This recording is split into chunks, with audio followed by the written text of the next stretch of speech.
ছাগলটিকে পুকুরে এসে কামড়িয়েছে, অর্থাৎ কেটেছে, সেই ছাগল আপনি কুরবানি দেবেন না কুরবানি দেবেন না?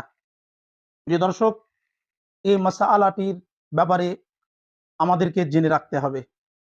এই মাসআলাটির সমাধান জগৎ বিখ্যাত কিতাব ফতওয়ায়ে আলমগীরি, খণ্ড নাম্বার 5, পৃষ্ঠা নাম্বার 298, বাহারে শরিয়াত, খণ্ড নাম্বার 15, পৃষ্ঠা নাম্বার 140।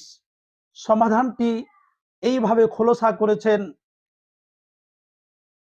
ছাগলের পুকুরে কাটা জায়গাটি, অর্থাৎ ক্ষত জায়গাটি, ক্ষত চিহ্ন যদি না থাকে অথবা ক্ষত জায়গায় নতুনভাবে লোম গজিয়েছে, এমতো অবস্থায় সেই ছাগলের কুরবানি দেওয়া জায়েজ আছে,